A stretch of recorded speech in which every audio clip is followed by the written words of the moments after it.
গায়বী রিজিক পাওয়ার জন্য এশা নামাজের পর একটি দোয়া নিয়মিত পাঠ করবেন। ইনশাআল্লাহ আল্লাহ পাক রাব্বুল আলামিন আপনাকে গায়বী রিজিক দান করবেন। সুবহানাল্লাহ।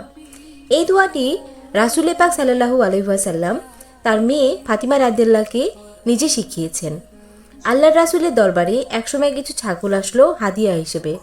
আলী রাদিয়াল্লাহ এগুলো দেখে চলে গেলেন ফাতিমা রাদিয়াল্লাহর কাছে, কারণ ফাতিমা রাদিয়াল্লাহর ঘরে কয়েকদিন যাবৎ কোনো খাবার নেই। আলী রাদিয়াল্লাহ ফাতিমা রাদিয়াল্লাহকে বললেন, ফাতিমা, আমি দেখে আসলাম তোমার বাবার দরবারে ছাগল হাদিয়া এসেছে। যেহেতু আমাদের ঘরে কোনো খাবার নেই, তুমি গিয়ে রাসূলে পাককে বলো যেন তিনি একটি ছাগল আমাদেরকে দেন, তাহলে আমরা অন্তত কয়েকটা দিন ছেলেপুলে নিয়ে খেতে পারবো। ফাতিমা রাদিয়াল্লাহ ঠিক আছে বলে বাবার দরবারে চলে গেলেন এবং বললেন, বাবা, আপনার পাওয়া ছাগল হাদিয়া থেকে একটি ছাগল আমাদের দিলে আমরা কয়েকটা দিন খেতে পারবো। রাসূল পাক সাল্লাল্লাহু আলাইহি ওয়াসাল্লাম বললেন, ঠিক আছে, তুমি বসো, আমি তোমাকে এমন একটি দোয়া শিক্ষা দিতে চাই। আসলে আমি তোমাকে একটি আমল শিখিয়ে দিতে চাই, যে আমলটি যদি তুমি নিয়মিত করো তাহলে আমার আল্লাহ তোমাকে গায়বী রিজিক দান করবে।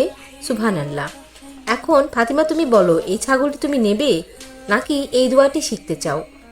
তখন ফাতিমা রাদিয়াল্লাহ বললেন, বাবা, আমি এই ছাগল আপনার দরবার থেকে চাই না, কারণ এই ছাগল হয়তোবা আমরা একদিন দুই দিন খেতে পারবো, কিন্তু পরবর্তীতে আমরা কি খাবো বাবা? কিন্তু আল্লাহ যদি গায়বী রিজিক আমাদেরকে দান করে, সেই রিজিক তো অফুরন্ত হবে, যা কখনো শেষ করতে পারবো না। তাই আমি ছাগল চাই না, ওই দোয়াটি আমাকে শিখিয়ে দিন। আমরা নিয়মিত আমল করে আল্লাহর গায়বী রিজিকের অধিকারী হয়ে যাব।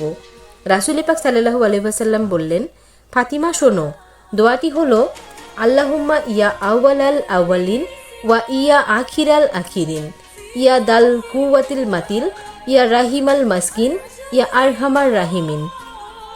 এই দোয়াটি যদি তোমরা এশার নামাজের পর নিয়মিত আমল করতে পারো, ইনশাআল্লাহ তোমাদেরকে আর কারো দরজায় ধর্ণা দিতে হবে না। সুবহানাল্লাহ।